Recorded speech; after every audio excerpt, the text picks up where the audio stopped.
हाँ, इलेक्शन आ रहा है, इसीलिए कुछ मुद्दों को पकने के लिए रखा गया होगा। ठीक उसी तरह जैसे बिहार इलेक्शन में पहले असहिष्णुता का मुद्दा आया था, दिल्ली इलेक्शन में पहले चर्च अटैक का मुद्दा लाया गया था, और अब आ रहा है उत्तर प्रदेश में चुनाव, इसलिए दलित विरोधी मुद्दा पकने को रखा गया है। खैर, मैं विक्रम बजाज फिर एक बार लेकर आया हूं आपके सामने खबरों के पीछे का रिसर्च और सच। जरा सोचिए, केरल में जब एक दलित महिला के साथ रेप होता है तो ना वहां राहुल गांधी पहुंचते हैं और ना ही केजरीवाल, ना ही मीडिया के कैमरा। क्यों? सुशासन बाबू के राज्य बिहार में जब दलित युवकों को जबरन पेशाब पिलाई जाती है तब तो लालू प्रसाद जी ने कोई चिट्ठी नहीं लिखी। क्यों? दलितों के खिलाफ अत्याचार में देश में सबसे आगे है उत्तर प्रदेश। गृह मंत्रालय के आंकड़ों के अनुसार 2015 के एक ही साल में 8,946 मामले दर्ज, पर यहाँ तो दलितों की मसीहा मायावती ने आवाज नहीं उठाई। क्यों?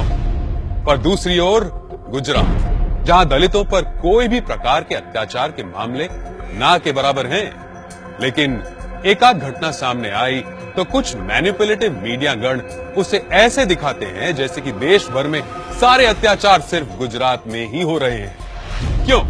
हाँ, ये तो मोदी जी का घर है ना, तो इसे बदनाम करने का एक भी मौका ये कैसे छोड़ सकते हैं?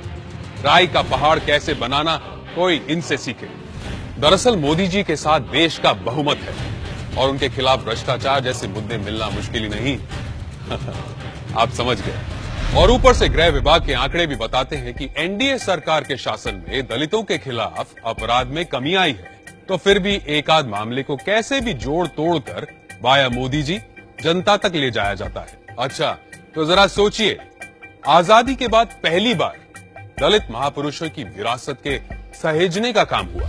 पहली बार देश की संसद में इसकी विस्तार पूर्वक चर्चा हुई। यूएस कांग्रेस के सामने बाबा साहेब आम्बेडकर की महानता की बातें हुई। क्या ये दलित विरोधी काम है? पहली बार यूनाइटेड नेशंस में और दुनिया के 102 देशों में बाबा साहेब आम्बेडकर की 125वीं जन्म जयंती मनाई गई। क्या ये दलित विरोधी काम?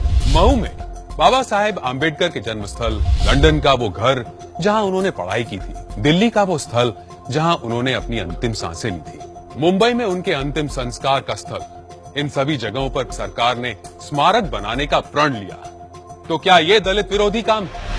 बैंकों के बाहर बैठकर ठेला लगाकर धंधा करने वालों के बैंक अकाउंट भी खुले हैं और उन्हीं बैंकों से उन्हें लोन भी मिल रही है।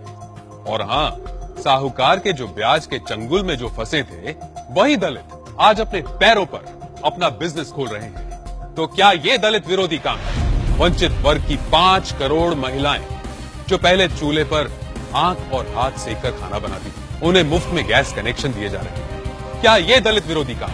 स्टैंड अप इंडिया नाम तो सुना ही होगा। आजादी के बाद पहली बार यही मोदी जी की सरकार ने हर एक बैंक के लिए कंपलसरी बनाया कि वो कम से कम एक वंचित वर्ग के व्यक्ति को बिजनेस के लिए लोन दे।